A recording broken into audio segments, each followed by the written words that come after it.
Kiai Haji Zulkarnain Umar SAGMH. Pada siang hari ini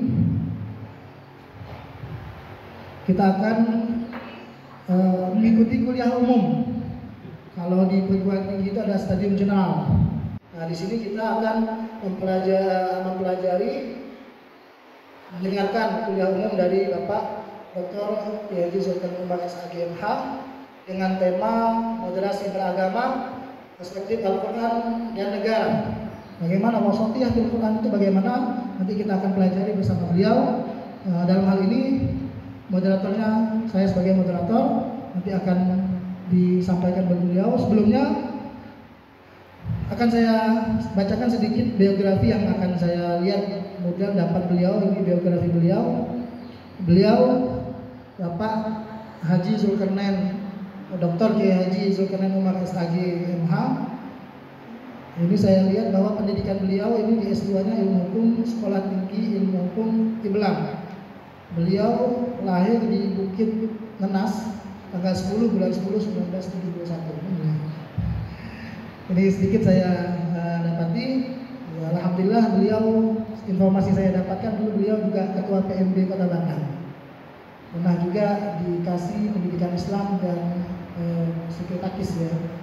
Dan alhamdulillah sekarang beliau adalah dan direktur Badisnas juga, sekarang jadi kepala Kemenak Kota Batam. Mudah-mudahan dengan bimbingan beliau, dengan bimbingan beliau kita di sini bisa mendapatkan ilmu yang bermanfaat. Kita cinta kepada agama kita, cinta kepada negara kita. Ya, amin amin ya Allah ya Rabbal alamin. Baiklah, mungkin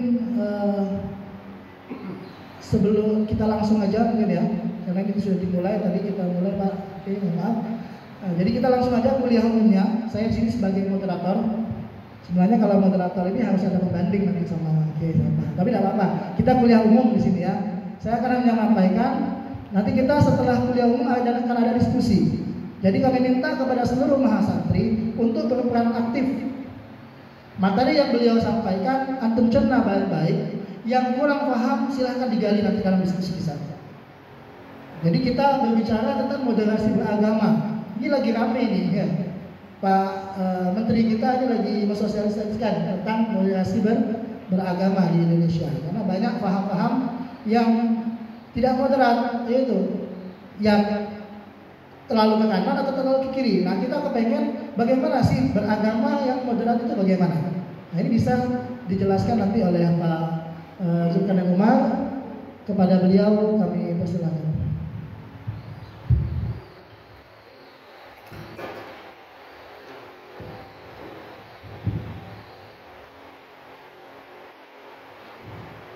Assalamualaikum warahmatullahi wabarakatuh. Alhamdulillahillazi hadana lihadza wa ma kunna linahtadiya laula an hadana Allah.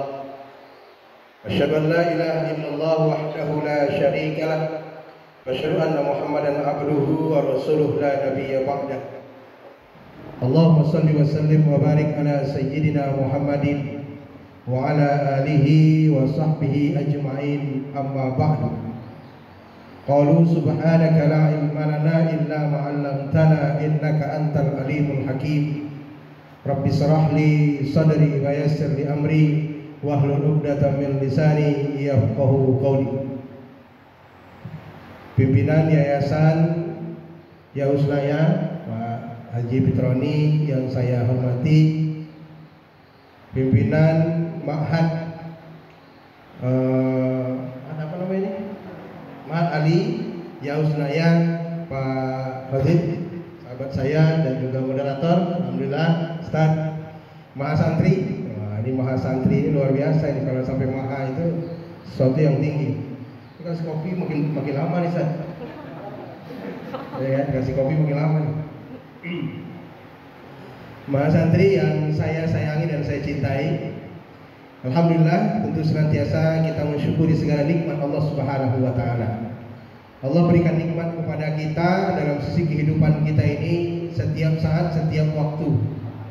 Tidak pernah berhenti, tidak pernah Allah lupakan kita. Maka oleh karena itu kita seharusnya juga tidak boleh melupakan Allah Subhanahu wa taala. Karena tanggung jawab kita dan fungsi kita hidup di atas dunia ini, kata Allah, wa ma khalaqtul jinna wal ins illa liya'budun. Tidak kami ciptakan jin dan manusia, kata Allah, kecuali untuk mengabdikan diri kepada.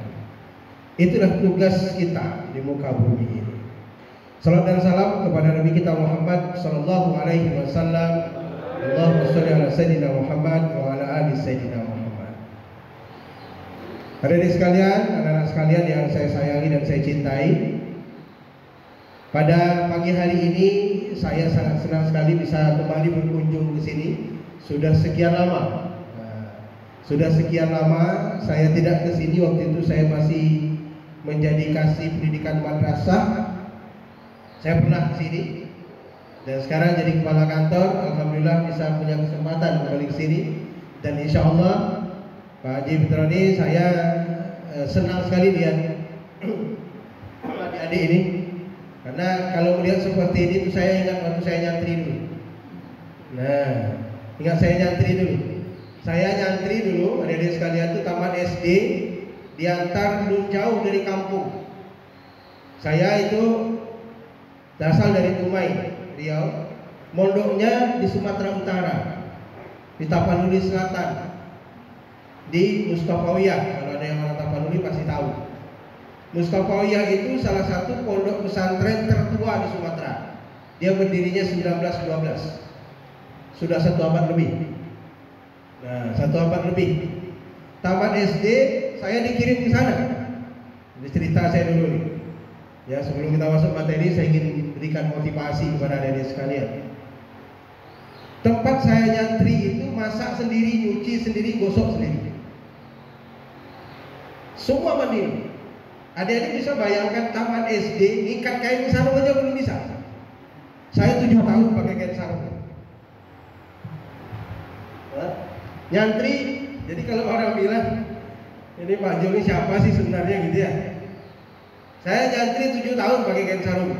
Tamat SD diantar ke sana, itu nggak pernah dilihat adik-adik sekalian, karena jauh. Perjalanan dari kampung saya di Dumai itu sampai ke pondok pesantren itu perjalanan 1 hari 1 malam naik bis. Karena waktu itu harus mutar ke Padang dulu, ke Bukit Tinggi, baru turun lagi ke bawah.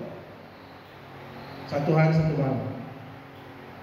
Saya pertama diantar oleh ayah dan emak, diantar, dititip sama kakak kelas di sana, dicarikan pondoknya. Dulu kan pondok-pondok kecil gitu.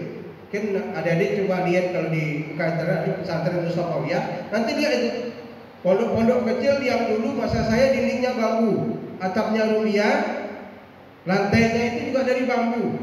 Tapi waktu itu saya sudah bikin dari papan, karena kalau dari bambu kalau nggak pakai tikar itu sering kejepit ini. Tahulah bambu yang dibelah-belah kan? Nah, asal kegeser ke sini kejepit lah ini belakang nih kan. Pakai kasur nggak boleh. Yang boleh juga pakai tikar. Maka adik-adik sekalian, kalau sekarang itu tidur pakai kasur, subhanallah, nggak bersyukur juga. Ya kan? Tidur nggak pakai kasur, hanya pakai tikar selembar, tikar pandan itu loh. Pakai tikar pandan, karena di situ di bawah gunung dingin, dikasihlah selimut agak tebal. Kalau udah musim hujan seperti ini, adik sekalian, itu tidur harus pakai kaos kaki, karena nggak bisa di-setel AC-nya. Ya kan? AC nggak bisa di-setel. Kita yang harus menyesuaikan. AC-nya dari Allah. Dingin. Kalau udah musim dingin kayak gini, nih mendung begini, waduh, kalau megang air begini-gini tangan. Umur 12 tahun, diantar ke pesantren, masak sendiri, bayangkan, nyuci baju sendiri, nyetrika sendiri. Nyetrika nggak pakai listrik, pakai arangnya arang gatok tuh burung itu.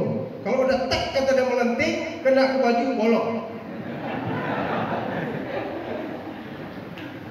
Iya, anak kecil bayangin, nggak pernah seumur-umurnya.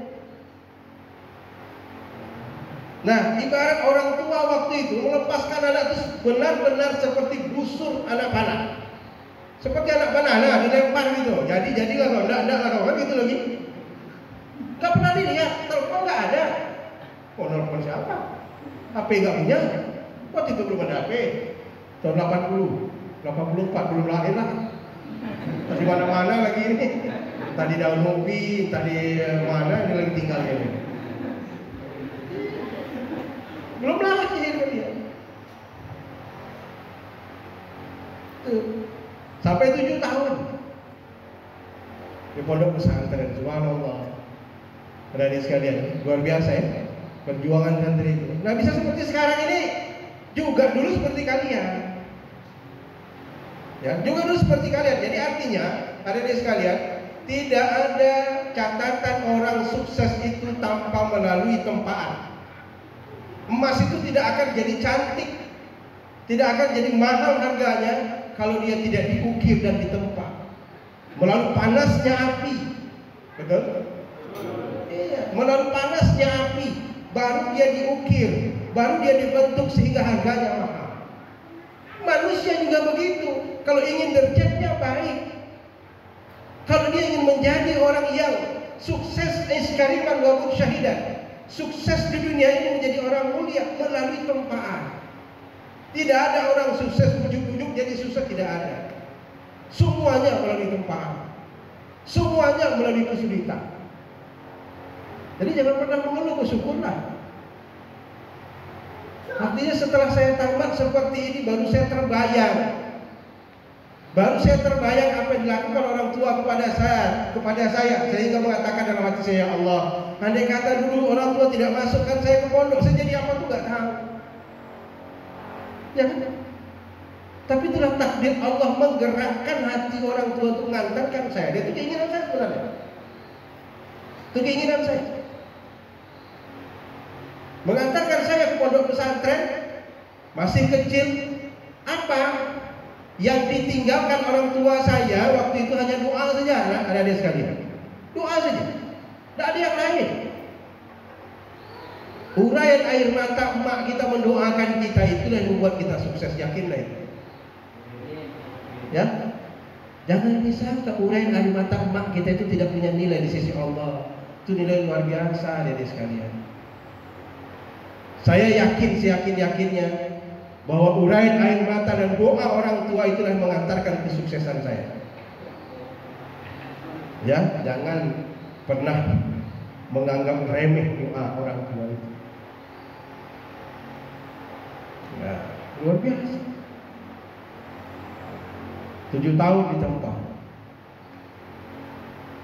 Dari kecil belajar sama kiai.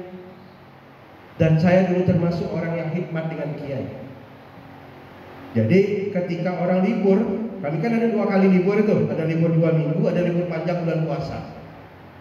Libur panjang bulan puasa itu 2 bulan, 15 hari sebelum puasa, 15 hari setelah puasa, baru pulang ke pondok. Nah pertengahan selesai ada libur 2 minggu. Libur 2 minggu itu saya gak pernah pulang. Saya jarang pulang. Saya tinggal rumah kiai. Saya tinggal rumah kiai itu ngapain? Itu orang-orang dulu tuh ngapain? Belajar silat, semua belajar apa namanya kalau kita bilang dulu dalail ya. Dalail itu amalan-amalan. Jadi tinggal rumah kiai itu nanti jam 2:30 malam atau jam 2 malam, jam 9 malam itu suruh tidur, jam 9:30 suruh tidur. Jam 2 atau 2:30 bangun, itu belajar silat dulu. Ya, biasanya tahajud dulu, selesai tahajud 8 rakaat, tutup dengan witir, belajar silat sampai subuh. Menjelang subuh mandi baru ke masjid. Nanti dengar beliau ngaji, buka kitab, kita ikut. Walaupun ngantuk-ngantuk gini kan, karena dikagetin pakai, baca kitab, kata dia. Di masjid itu. Ya bayangkanlah sebesar-besarnya, ya kan? Bangun suruh jam 2 malam gitu ya, mana ngantuk. Waktu itu saya masih kelas 1 aliyah. Kelas 3 sanawiyah, 1 aliyah, kelas 2 aliyah itu saya jarang pulang. Saya tinggal Pak Kiai. Nah pagi-pagi yang sarapan ke sawah. Saya di kampung itu nggak pernah ke sawah karena di kampung saya itu daratan yang tidak ada sawah. Disitulah saya tahu bersawah. Malam nanti kalau ada giliran kiai pergi pengajian, saya naik motor dulu, motor CB itu Ustaz. Wah, saya tukang bawa tas. Jadi kalau dia rajin bawa tas kiai, insya Allah sukses. Iya, ilmunya barokah. Ya, nah itu tinggal bawa tas kiai itu ilmunya barokah. Betul, kalian sekalian. Jadi jangan khidmat sekarang itu saya lihat, mohon maaf ya anak-anak kita, ya kita jangan santri jangan sampai begitu. Khidmat ke kiainya itu, ke gurunya itu yang kurang hari ini. Kalau dulu kita subhanallah, saya kiai saya dulu tua benar, gitu. Ada yang umurnya 80, itu kalau jalan harus di papa, dan kalau ngajar tuh harus pakai pengeras suara begini, walaupun kelasnya nggak begitu besar, tapi pakai pengeras suara karena udah. Tapi itu ahli hadis. Saudara baca aja satu hadis itu dia bisa hafal sanadnya. Bayangkan. Ya, hampir ribuan hadis itu dalam kepala. Bukan hanya sekedar hadis matanya, sanadnya dia hafal. Ya. Apakah kita ngambil barokah? Saya berebut itu sama kawan-kawan. Begitu dia nutup salam itu, nurunkan dia dari kursi, megang itu berebut. Itu hikmahnya dengan kiai. Itu pahala barokah. Nah gitu ya, ambil barokah. Nah baik, adik-adik sekalian, itu sejarah lah untuk kalian semua sebagai motivasi. Nah, 7 tahun di pondok hanya 3 kali dilihat. Pertama diantar, yang kedua waktu saya sakit. Sakit itu kena cacat. Buat surat, bilang sakit, sampai surat itu 2 minggu baru nyampe. Suratnya 2 minggu baru nyampe. Begitu dibaca sama emak nangis. Kan nggak ada bisa langsung berangkat, cari uang dulu pinjaman. Karena susah. 3 hari pula cari sana sini baru berangkat. Sampai ke sana anak udah sembuh.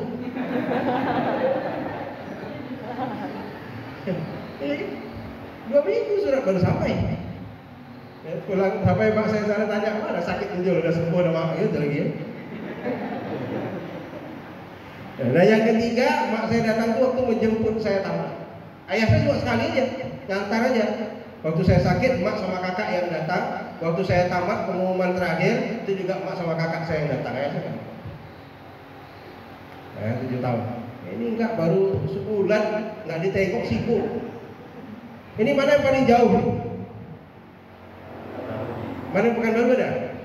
Nih, bukan baru naik pesawat, sampai sengaja. Saya bolak-balik kuliah Pekanbaru S3. Ya kan? Mendekat. Sekarang itu dekat, semua dekat. Tangan bisa telepon. Seperti anak saya di pondok pesantren Salam Solo. Enak di situ dukung. Saya suruh masuk tempat pondok saya kemarin nggak mau dia. Anak sekarang tuh milih mana yang pondok yang enak. Bener. Kalau kita dulu nggak ada milih, nggak ada alternatif lain. Ya. Baik, kalian sekalian, mas santri yang saya sayangi, kita bicara tentang moderasi beragama. Moderasi beragama ini dalam Al-Quran berada dalam surah Al-Baqarah ayat 143. 143 itu di mana Allah Subhanahu wa taala menyebutkan wa kadzalika ja'alnakum ummatan wasata. Bahasa umatan wasatan itu kami ciptakan kalian itu menjadi umat wasatan, umat pertengahan. Berbagai pendapat ulama mengartikan tentang umatan wasatan itu. Al-Qurtubi mengatakan bahwa arti umatan wasatan itu adalah umat yang berlaku adil. Itu kata Al-Qurtubi. Dalam tafsirnya adalah umat yang berlaku adil, umatan wasatan itu. Tidak berat sebelah. Menjadi umat yang betul-betul lurus dalam mengamalkan agama. Jadi apa sebenarnya umatan wasatan itu? Perlu kita kaji dalam hal moderasi beragama. Jadi mohon maaf saya kritisi sedikit. Bukan moderasi agama, tapi moderasi beragama. Beda? Nah, beda. Kalau agama tidak bisa dimoderasikan, karena agama itu doktrin pasti. Agama itu adalah doktrin pasti, tidak bisa dimoderasikan, tidak bisa dirubah. Rukun iman, rukun Islam itu tidak bisa dirubah. Itu doktrin pasti. Itu namanya agama. Tapi yang sebenarnya adalah moderasi beragama itu yang dimodernkan itulah cara pandang dan cara pikir orang beragama. Tadi, cara pandang dan cara pikir orang beragama itu yang harus dimodernkan. Kenapa harus dimodernkan? Karena kita agama Islam ini rahmatan lil alamin, adalah agama untuk seluruh alam, harus mampu menyesuaikan di mana dia berada. Dan konteks dakwah, Islam harus menjadi penyejuk, Islam harus menjadi pendamai, Islam harus menjadi pengayom bagi umat. Pola pikir itu yang harus dibangun. Itu namanya moderasi beragama. Bukan agamanya dimoderasikan.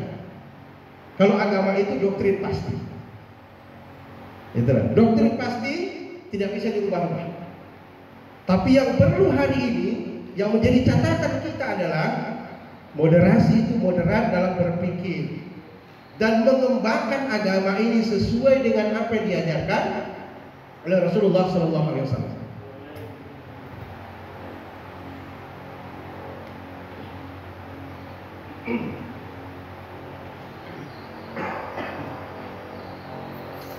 Yang kedua, menurut Muhammad Jawad Al-Mughni, umatan wasatan itu diartikan beliau adalah umat yang mendapatkan hidayah, petunjuk yang dikehendaki oleh Allah Subhanahu wa taala. May yahdillah fahuwal muhtadi. Siapa yang mendapat hidayah Allah, sesungguhnya mereka itulah yang mendapat petunjuk. Itu kata Al-Mughni dalam tafsirnya, menafsirkan umatan wasatan itu. Ya. Jadi kaitannya sangat berkaitan sekali dengan apa yang disampaikan oleh Al-Qurtubi tadi. Menjadi umat yang adil, umat yang lurus, tidak neko-neko istilah orang. Dan juga menjadi umat yang mendapatkan hidayah Allah, sekaligus bisa menjadi asbab hidayah bagi orang lain. Maka pengembangannya adalah pengembangan dakwah. Jadi itu, saudara sekalian, pahami bahwa di dalam moderasi beragama yang harus kita kembangkan dalam pola pikir kita. Menurut Abdul Wahab Khalaf, esensi manusia di dalam umatan wasatan harus menjaga yang 5. Ini menurut Abdul Wahab Khalaf. 5 ini harus dia jaga. Pertama adalah hifzuddin. Dia wajib menjaga agama. Esensi manusia umat Islam. Apapun itu namanya, agama ini wajib dijaga. Walaupun nyawa taruhan. Makanya itu. Ya, tidak bisa ditawar-tawar. Yang namanya agama doktrin pasti. Ya, jadi Abdul Wahab Khalaf mengatakan ada pertama hifzuddin, menjaga agama. Itu wajib hukumnya. Setiap individu kita itu fardu ain. Bukan fardu kifayah menjaga agama. Ya. Nah, udahlah, itu kan ada ustaz yang membentengi kita, dia mana? Nah, kan ada santri, udah bisa.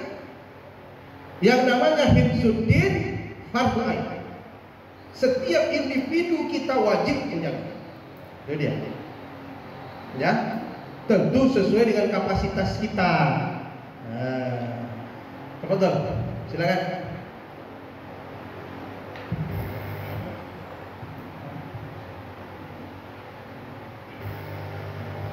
Baik, kalian sekalian, sesuai dengan kapasitas kita dalam hifzuddin ini.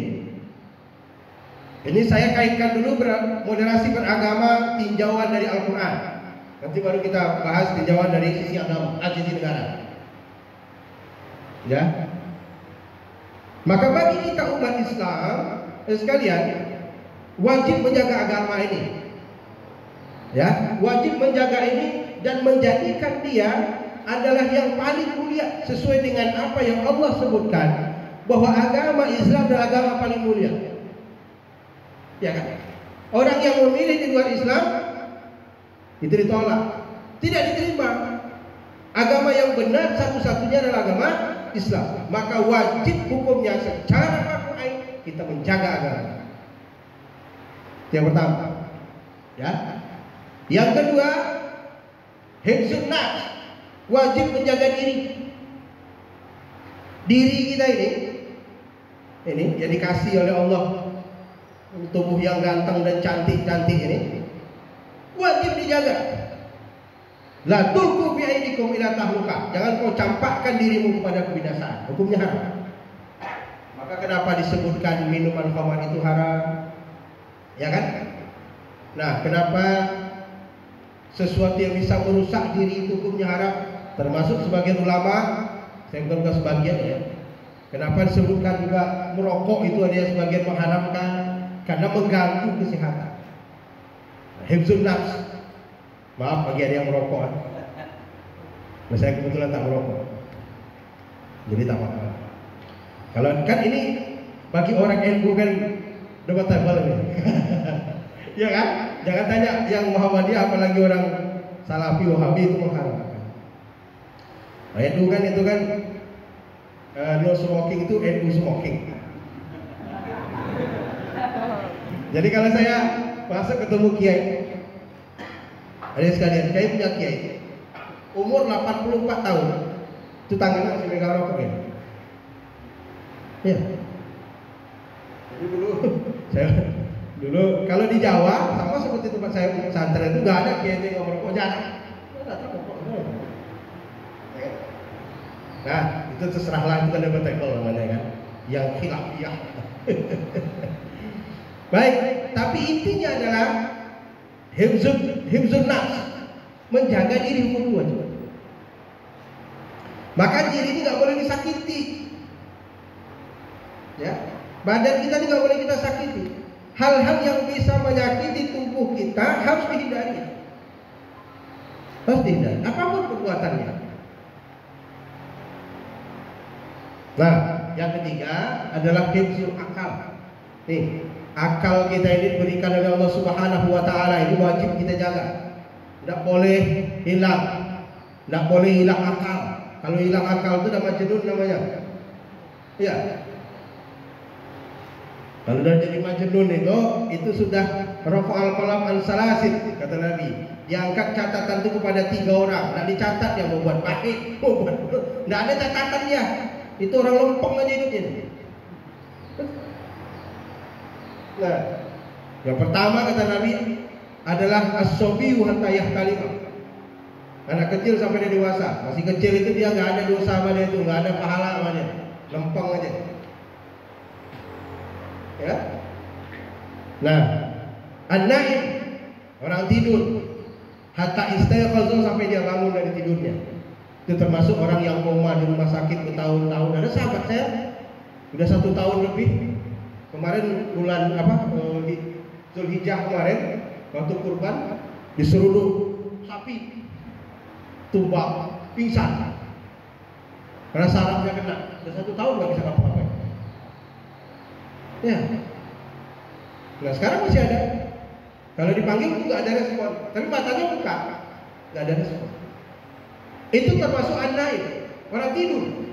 Itu nggak ada dosa, nggak ada pahala, nggak ada hitungan bagi dia. Datang. Nah yang ketiga kata Nabi, al-majnun hatta yufiq, orang gila sampai dia sembuh dari gila. Maka akal ini wajib kita jaga dari sekali. Ya, kemuliaan manusia dari situ. Kalau sudah tidak ada akal, tidak ada kemuliaan. Maka agama ini diturunkan untuk orang yang berakal. Afala ta'qilun? Apakah kalian tidak berpikir? Apakah kalian tidak punya akal? Gitu ya. Memang agama diturunkan untuk orang punya akal. Maka wajib hukumnya kita ini jadi orang yang berakal. Bagi orang yang punya ilmu, bagi orang yang mendapatkan pengetahuan untuk bisa diamalkan. Karena puncanya di akal tadi. Ya, bisa kalian sekarang begini nulis, itu kan ada pikiran kalian. Mau kalian tulis ini tahu loh, mau kalian tulis. Kalau orang tak punya akal, tahu dia nulis. Tahu dia. Tahu dia ketawa sendiri ya, jadi ketawain nggak tahu, ketawa sama siapapun nggak tahu ya kan. Nah, 3. Yang keempat, 3 atau 4 tadi ya? 4. Yang keempat lagi. Ya, pertama tadi hifzuddin. Yang kedua hifzun nas. Yang ketiga akal. Yang keempat hifzun nasab, menjaga keturunan. Kata Abdul Wahab. Esensi agama itu menjaga keturunan itu wajib. Makanya kenapa orang tua menyekolahkan kita, masukkan anak ke pesantren, masukkan anak ke sekolah agama, memahami agama. Karena salah satu bentuk tanggung jawab menjaga keturunan.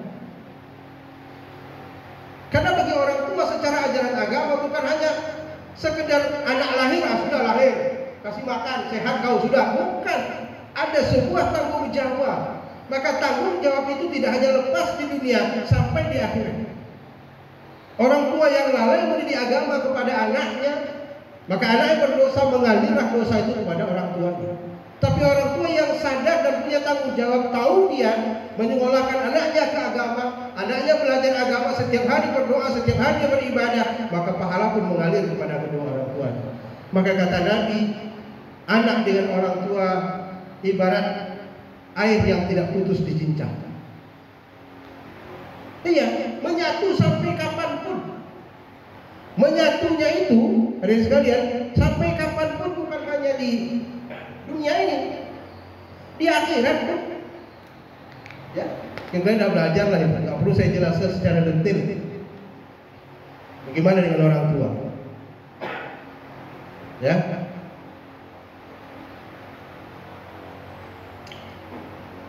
Baik. Yang terakhir dari Abdul Khalaf, belum terakhir pembicaraan ini. Dari Abdul Khalaf tiba tadi kan?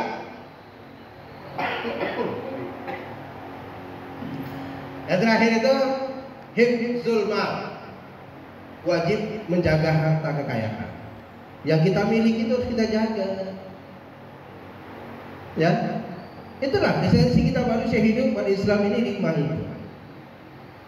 Salah satunya yang harus kita tegaskan lagi adalah masalah hifdzuddin, menjaga agama ini, ya, adalah berpikir secara moderat. Karena kita tahu bahwa khusus perkembangan di Indonesia, kita lihat pemahaman agama itu ada 3. Wah, ini banyak bagian ini. Saya singkat-singkat aja, tidak saya urai detail satu-satu supaya kalian tahu. Kita kembangkan saja. Pemahaman agama di Indonesia itu ada 3 bagian. Pertama adalah orang yang hanya memahami teks agama. Memahami teks agama melalui Al-Quran dan Sunnah, melalui hadis, tanpa harus melalui ulama. Karena ada sebagian mengatakan, nah, kita ikut ulama, Al-Quran dan Sunnah sudah ada. Kan sebagian mengatakan begitu. Ya, orang-orang seperti ini terjebak dalam fanatisme buta dan tidak bisa berkembang, sehingga dia mengatakan bahwa orang di luar Islam itu tidak benar. Orang kafir harus dihabisi.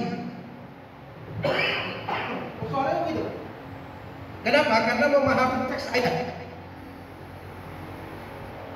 tidak mengikuti ulama. Tidak mengikuti ulama. Sehingga pengamalannya, ya, kemarin ada di sini, ada indikasi sholatnya itu tidak 5 waktu, hanya 3 waktu. Karena dalam Al-Quran disebutkan 3 waktu saja. Akhirnya kita selidiki, ternyata sholatnya itu 5 waktu juga, cuma pengamalannya beda. Sholat zuhurnya sudah mau masuk waktu asar. Kalau kita kan istilah fikih kita waktu tahrim ini. Nah, jadi begitu assalamualaikum sholat zuhur, langsung masuk sholat asar. Begitu pula dengan sholat maghrib ke isya. Maghribnya sudah mau masuk waktu isya. Ini orang yang memahami teks ayat semata tanpa mengikuti penafsiran ulama, sehingga menjadi orang yang fanatisme, saklek, maka bukan termasuk orang-orang yang berpikir yang moderasi. Ini orang berpikir yang memang apa dikatakan Al-Quran itu saja. Pasti kita tidak bisa memahami. Ya. Yang kedua adalah umat Islam yang terkungkung pada masa lalu, sering bicara salafus soleh. Ya. Sehingga budaya-budaya dulu dibawa. Budaya-budaya dulu dibawa yang memang itu budaya, bukan ajaran agama. Contoh berpakaian. Di dalam Al-Quran, di dalam Sunnah, hadis Nabi itu tidak ada menyebutkan kalian itu berpakaian harus pakai gamis, pakai jubah. Itu nggak ada. Tapi disebutkan menutup aurat. Teknis menutup aurat ya terserah Anda. Ya terserah Anda. Maka agama ini, harus sekalian, agama ini ya memiliki ketentuan yang bisa diikuti oleh seluruh manusia, bukan sebahagian saja. Kalau Islam diturunkan di Arab, benar, karena Rasulullah SAW orang Arab, turunnya di Arab. Iya, iya. Tapi apakah pakaian, dikatakan budaya-budaya di sana itu harus kita adopsi? Tidak. Ya namanya budaya orang Arab pakai gamis, pakai jubah itu. Orang Abu Jahal juga pakai jubah kok. Iya, karena itu pakai orang Arab. Mohon maaf, saya tidak menyalahkan pakai jubah, silakan, itu orangnya bagus.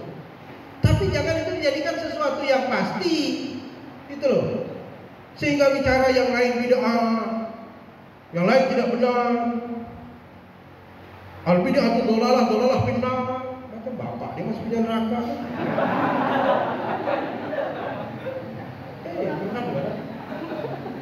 Iya kan? Bid'ah dolalah itu coba dilihat bid'ah dolalah itu bid'ah yang mana? Ya? Maka Imam Romli itu menyebutkan bid'ah itu bagi dua, ada bid'ah hasanah, ada bid'ah dolalah. Bid'ah hasanah itu salah satu bentuknya zikir. Zikir mau sendiri silakan, zikir mau bersama-sama silakan, enggak ada aturan.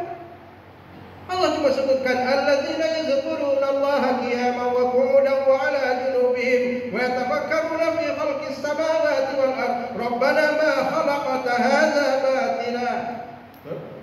Quran itu jelas. Ingat Allah kapan? Alladzina yazkuruna Allah. Orang-orang yang mengingat Allah, kapan dia ingat Allah?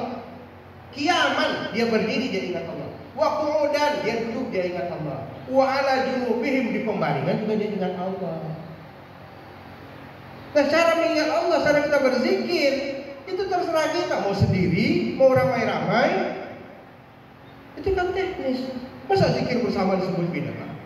Yang tak zikir? Loh.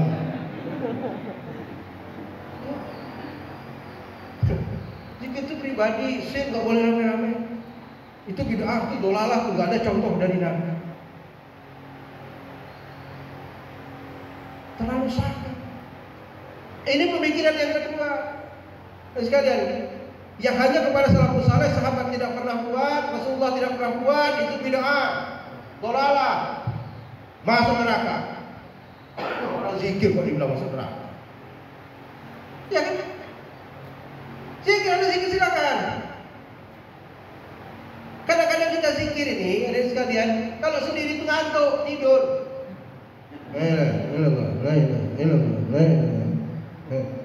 Enak. Akhirnya apa?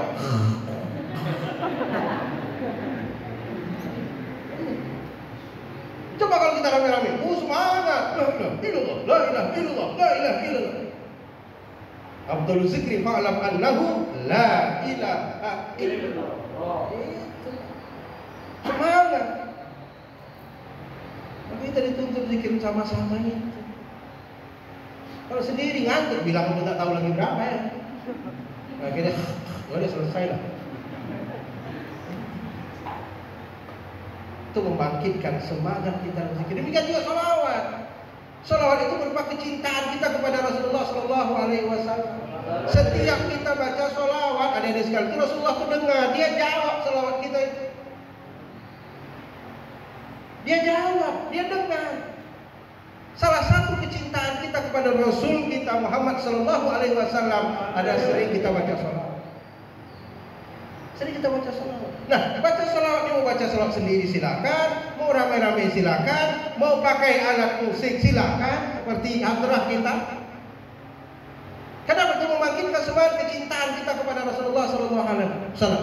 Ya Nabi salam, itu terus rasa cinta. Itu juga sebut bid'ah enggak? Orang cinta Rasul ke bid'ah. Orang ingat Allah ke bid'ah. Mohon maaf ya. Jadi kita perhatikan ini. Jangan kita terjebak dalam pemahaman salafus saleh, pemahaman sahabat, pemahaman pada masa Rasulullah tidak ada, tidak dibuat, bid'ah, dolalah semua. Nambah amalan ini bukan amalan, bukan menambah dalam sisi ibadah maktoh. Kalau ibadah maktoh benar, kalau ada itu betul dolalah itu. Kalau ada tambah-tambah yang maktoh itu betul salah. Ya kan? Tidak ada syariatnya betul. Salah. Pokoknya sholat itu udah jelas kan? Subuh 2 rakaat, yang mau pakai kunut silakan, tak pakai kunut silakan. Rasulullah juga pernah ajar itu. Rasulullah punya sampaikan itu. Ada ulama yang menyunatkan kunut, ada tidak. Yang pakai kunut silakan, jangan menyalahkan yang tidak pakai kunut. Ya, yang tak pakai kunut jangan salahkan orang yang pakai kunut disebut bid'ah. Tolaklah lagi. Allahu Akbar. Semua tolaklah. Itu diajar oleh Nabi. Ada namanya kunut nazilah, ada namanya kunut subuh. Imam Syafi'i ketika di Madinah dia menyebutkan sunat muakkad itu. Kunut itu. Maka Imam Syafi'i itu ada qaul qadim, ada qaul jadid. Qaul jadid kapan? Ketika beliau berada di Irak. Itu cerdasnya Imam. Ya, cerdasnya para ulama itu luar biasa. Imam Syafi'i kenapa dia di waktu di Irak tidak pakai kunut? Karena orang di situ mengamalkan pendapat Abu Hanifah. Abu Hanifah tidak pakai kunut. Ketika dia disuruh imam sholat subuh dia tak pakai kunut. Orang nanya, imam, biasa imam di Madinah pakai kunut, sekarang kok tidak? Dia jawabnya dua saja. Pertama, saya tidak mau mengganggu kekhusyukan jamaah. Ini cerdas. Tiba-tiba Allah Mahdina, ada udah mau sujud dulu. Betul kan? Karena budayanya atau pengamalannya di Irak itu Abu Hanifah tidak pakai. Maka kata Imam Syafi'i, saya tidak mau mengganggu kekhusyukan jamaah. Ini moderasi loh, dari sekalian ini moderasi. Cara berpikir cerdas ulama. Nah yang kedua kata dia, saya menghormati ditunjuknya lah makam Imam Abu Hanifah itu orang luar biasa, ulama luar biasa. Dia puji. Antara ulama itu saling puji, ya dari sekalian. Imam Syafi'i itu berguru kepada Imam Malik. Kita tahu banyak perbedaan pendapat antara Imam Malik dengan Imam Syafi'i. Salah satunya, jam berapa pesan? Oh iya, kacau kita.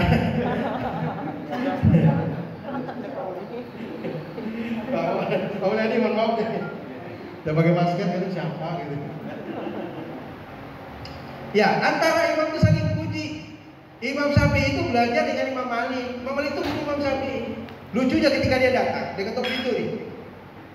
Dia ketuk pintu. Keluarlah pembantunya Imam Malik. Kata pembantunya, ada apa kan? Saya mau ketemu dengan Imam Malik. Keperluannya apa? Saya mau belajar. Masuk lagi. Pembantunya itu. Imam, kata yang datang itu mau belajar, mau sekolah ke sini, mau belajar dengan dia. Bilang sama dia, suruh dia hafal kitab saya dulu, kitab Muwatta. Muwattanya Imam Malik itu kitab hadis. Keluar lagi pembantunya. Kata Imam Malik, kalau tuan mau belajar ke sini harus hafal dulu Muwatta. Kata Imam Syafi'i, sampaikan kepada tuan Imam Malik bahwa Muwatta itu sudah di sini. Oh, Muwatta itu sudah di sini. Ya. Imam Syafi'i itu dalam riwayatnya 4 tahun dalam kandungan. 4 tahun dalam kandungan. Tapi begitu lahir bisa berlari. Aduh, kan gitu ya. Lahir tetap bayi. Ya, dalam riwayat itu Imam Syafi'i 4 tahun. Umur 7 tahun dia sudah hafal Quran 30 juz. Umur 9 tahun sudah dimintakan fatwanya. Sudah bisa menafsirkan ayat. Cerdas Imam Syafi'i. Jadi kalau hari ini ada orang coba untuk menyalahkan Imam Syafi'i, itu saya mikir, ada nggak segininya Imam Syafi'i? Kalau hari ini ada masih menyalahkan fatwanya, pendapatnya Imam Syafi'i, mohon maaf ya, rekan sekalian. Baca sejarah dong. Baca sejarah, tahu bagaimana Imam Syafi'i. Allahu Akbar. Belajar beliau. Ya, umur 12 tahun sudah lepas oleh emaknya untuk dia pergi ke Madinah. belajar dengan Imam Malik. 9 tahun sudah ditanya orang masalah hukum. Nah begitu belajar dengan Imam Malik sampai umur 21 tahun. Berapa tahun? Hampir 10 tahun beliau belajar. Ya, itu banyak perbedaan pendapat antara keduanya. Tapi tidak pernah menyalahkan, tidak pernah saling menyalahkan, tidak. Kata Imam Malik, kau muridku harus ikut apa pendapatmu? Tidak. Tidak. Apa kata Imam Malik? Saya belum pernah ketemu murid secerdas dan sepintarnya Imam Syafi'i. Bayangkan itu, guru memuji murid. Apa kata Imam Syafi'i? Saya belum pernah ketemu guru seabid dan sealimnya. Abid itu ahli ibadah, alim itu ilmunya luas. Ya, sealim dan seabidnya Imam Malik. Berbeda pendapat, tetapi saling puji. Ya, saling puji. Terus sekalian, itu hebatnya para ulama dulu. Di setiap pendapatnya pasti dia katakan, kalau kalian temui ada hadis yang bertentangan dengan pendapat saya ini, maka ikutilah hadis yang sahih ini, tinggalkan pendapat saya. Itu tawadhunya para ulama, tawadhunya para imam. Ini enggak harus ikut saya. Kalau tak ikut saya tidak benar.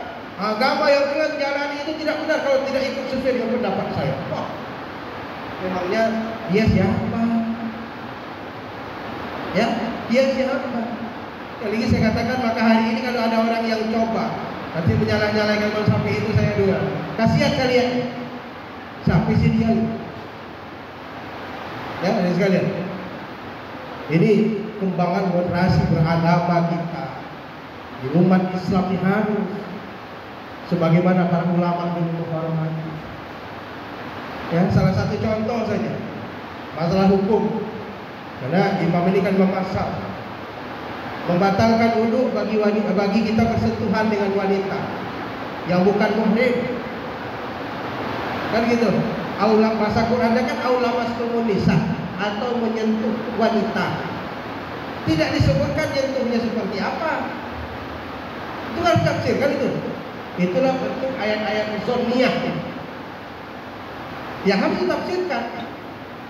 Maka Imam Syafi'i mengatakan bersentuhnya kulit laki-laki dan perempuan yang bukan muhrim batal wudu.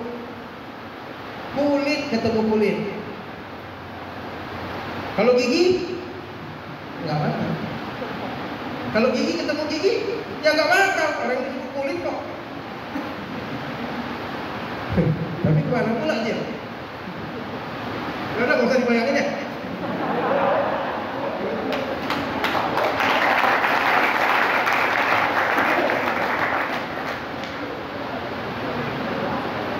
Rambut kulit bukan?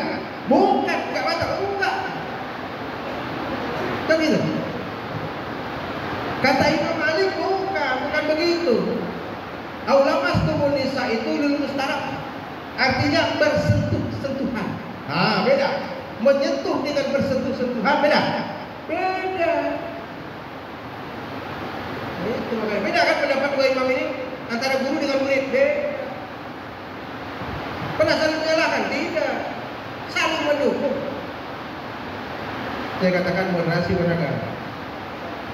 Contoh para imam kita sangat menghargai pendapat orang lain.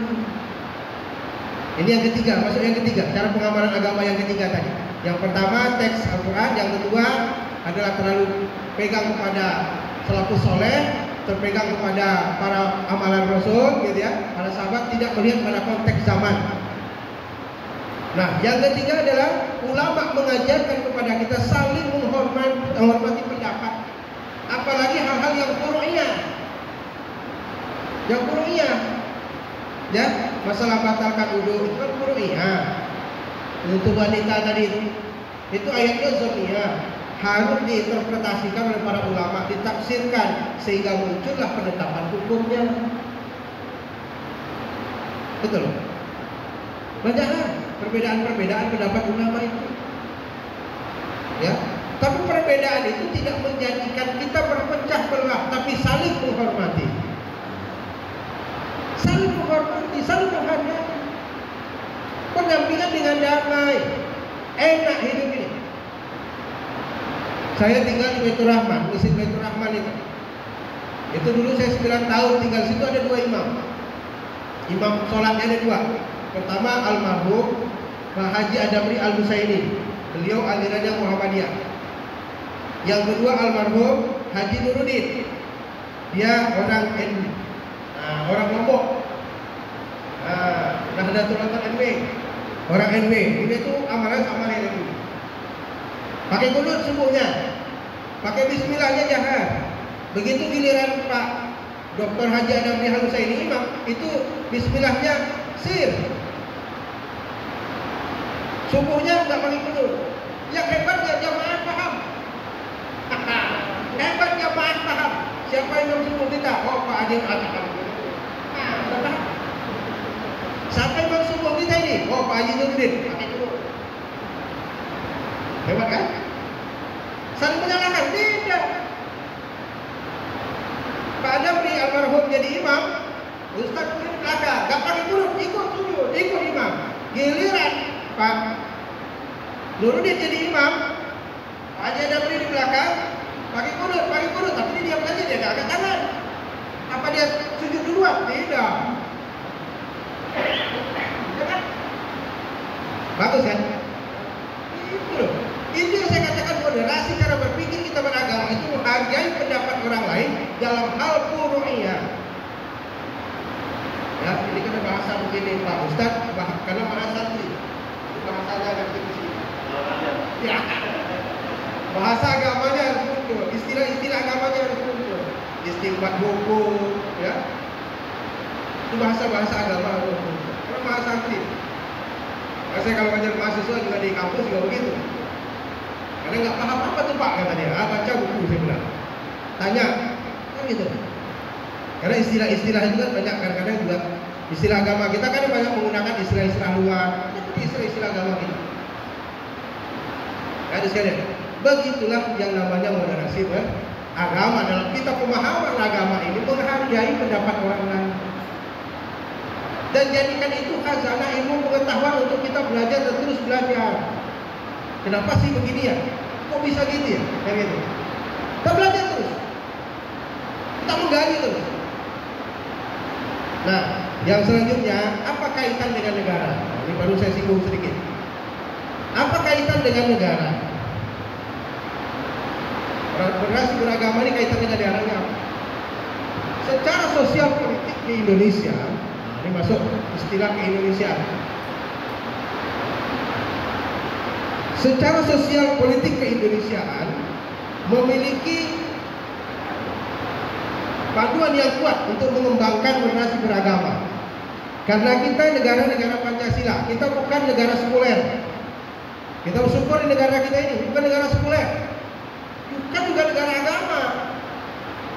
Ya, kita bukan berlandaskan agama negara kita ini, tapi bukan juga sekuler. Kalau negara sekuler, nah itu macam di negara-negara luar, Inggris, Amerika, itu nggak ngatur agama, orang hidup serumah tuh, malah punya anak nggak kawin pun punya anak lah, nanti diakui sama dia, selesai. Tidak ada hukum nikah yang mengatur kalau kamu mau nikah aja di luar agama musara. Itu negara sekuler, agama nggak diatur. Mau orang beragama mau tidak terserah. Kita di Indonesia tidak, ada di sekalian. Kita walaupun negara bukan negara agama, tapi juga tidak negara sekuler, tapi agama dilindungi. 6 agama di Indonesia dilindungi oleh undang-undang, dilindungi oleh negara. Ya, mayoritas Islam diberikanlah porsi Islam itu tinggi, lebih besar dari agama yang lain. Contoh kita semua itu diatur. Itu hebatnya, diatur dan dilindungi oleh negara. Contoh, sholat kita saja itu waktunya ya, oleh negara. Itu kan diatur waktu sholat. Waktu sholat, puasa ada imsakiyah. Betul ya? Jadi buka puasanya nggak beda-beda. Buka puasanya harus sama melalui imsakiyah yang dikeluarkan oleh Kementerian Agama. Ya. Jadi ada di sekalian, diaturlah agama ini oleh negara. Islam mendapatkan porsi terbesar, nikah diatur, waris diatur. Tapi yang banyak diatur itu adalah hukukul adami, hubungan antara manusia dengan manusia. Itu diatur. Yang banyak diatur itu. Kalau ibadah juga tetap dipandu. Seperti puasa, zakat bahkan undang-undang. Ya? Zakat itu dikeluarkan Undang-Undang Nomor 23 Tahun 2011 tentang bagaimana pengelolaan zakat di Indonesia. Karena itu memiliki potensi umat. Wakaf juga ada undang-undang Nomor 41 Tahun 2004, Undang-Undang zakat. Ini bukti negara masuk dalam tatanan keagamaan di Indonesia. Walaupun negara kita bukan negara satu agama, ya, tapi agama diatur, kependudukan diatur, sah orang nikah diatur, jangan terjadi nikah liar, jangan terjadi anak yang tidak dilindungi. Banyak orang tua begitu cerai anak dibiarkan saja, tidak ada yang mengasuh, tidak negara melindungi. Ya, negara melindungi. Nah ini sosial politik kenegaraan. Ada di sekalian bahwa negara mengatur, melindungi dan menjamin orang pemeluk agama di Indonesia ini. Maka dirumuskanlah konstitusi negara kita, undang-undang dan falsafah negara kita dan Pancasila. Pancasila itu sudah mencakup semua kebutuhan umat di Indonesia ini, umat beragama. Mulai dari ketuhanan yang Maha Esa, itu adalah akidah, keyakinan. Keyakinan kita dilindungi. Cuma sekarang persoalannya adalah kita sendiri. Kita lintas umat Islam ini sendiri, antar umat Islam ini sendiri, yang saling menyalahkan antara satu dengan yang lain. Persoalannya itu negara mengatur. Kalau ada orang yang menodai agama, ada KUHP pasal 165, kurungan 5 tahun penjara. Ya kan? Dan dikembangkan oleh Kementerian Agama kita ini, karena itu adalah upaya bagaimana kita menangkal radikalisme, intoleransi dan terorisme. Menangkal itu. Maka moderasi beragama ini diterapkan, diamalkan di Indonesia, menangkal yang namanya radikalisme. Radikalisme ini muncul pemahaman yang salah, mengartikan jihad menghabisi orang lain yang tidak satu akidah dengan dia. Itu salah total. Bukan begitu pengertian jihad pada masa Rasul. Masa Rasul itu jihad mempertahankan agama. Ketika agama kita dirongrong, ketika agama kita, umat Islam belum agama itu dihabisi, dibunuh, dikejar-kejar, wajib kita jihad. Tapi hari ini yang dibutuhkan bukan jihad mengangkat senjata, tapi adalah jihad di dalam pemikiran. Umat Islam harus mampu menjadi orang terdepan, menjadi generasi terbaik, generasi emas, untuk menjadi pemimpin yang pada akhirnya negara ini aman, damai. Kenapa Islam menjadi rahmatan lil alamin? Pemahaman itu yang salah, sehingga terjadi radikalisme. Itu pemahaman salah. Nah, intoleransi, Rasulullah SAW mencontohkan, Umar bin Khattab mencontohkan. Ya, ketika Amr bin As menjadi khalifah, menjadi gubernur, khalifahnya Umar bin Khattab. Ketika itu di Yaman, Amr bin Khattab bangun masjid, dan di masjid itu ada rumah orang Yahudi yang mau dibangun. Rumah orang Yahudi mau digusur, mau dibeli, Yahudi gak mau jual. Akhirnya lapor kepada Umar bin Khattab. Kata Umar bin Khattab, kau tengok di dalam tong sampah itu ada tulang unta bawa sini. Kan itu. Tulang unta bawa sini.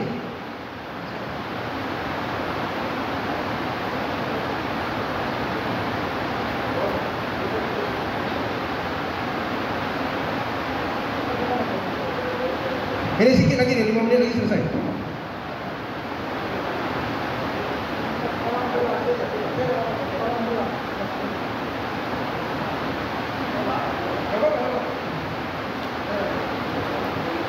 Baik, sedikit lagi. Jadi Umar bin Khattab ketika menyuruh Yahudi mengambil tulang unta dari dalam tong sampah itu, dia bawa sini. Dia garis lurus dengan pedangnya. Srek. Nah, dibawa nih kepada Amr bin As. Begitu Amr bin As dibilang sama Yahudi, saya baru menghadap khalifah di Madinah. Saya bingung juga, kata orang Yahudi.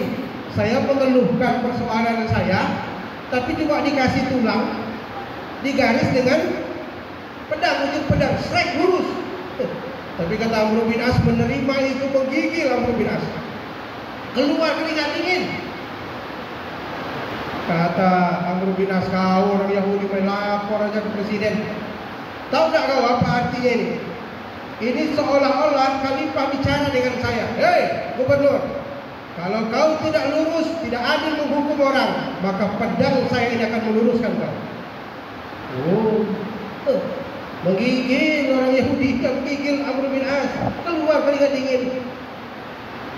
Itu hebatnya toleransinya khalifah Umar bin Khattab. Ya, orang Yahudi jelas-jelas bukan Islam, di tanahnya mau bangun masjid.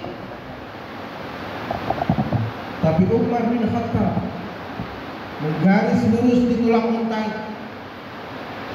dikasih kepada Amr bin As, menggigil, Pak. Itu Islam. Jadi kalau ada orang sekarang ada musuh kepada non-muslim, itu cara cerminnya.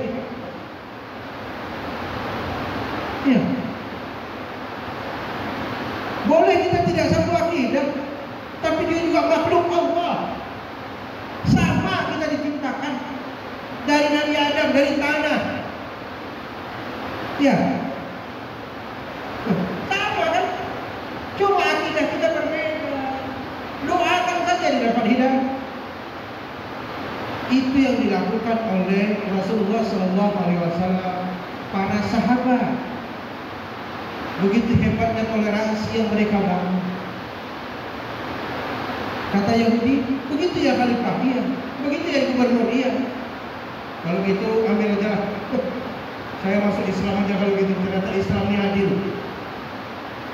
Biasa. Itu yang merubah pola pikir kita. Ya, harus sampai di sana pola pikir. Jadi kalau ini kita bangun dengan baik, negara kesatuan Republik Indonesia ini, maka tidak ada perpecahan lagi, tidak ada teroris, tidak ada radikalisme, tidak ada intoleransi. Membangun toleransi yang indah. Persoalan-persoalan akidah itu persoalan tidak bisa ditawar-tawar. Tapi ketika kita bicara tentang sosial membangun negara ini, ayo kita bersama. Ya, salah satunya perjanjian Hudaybiyah dilakukan oleh Rasulullah SAW, kan isinya itu.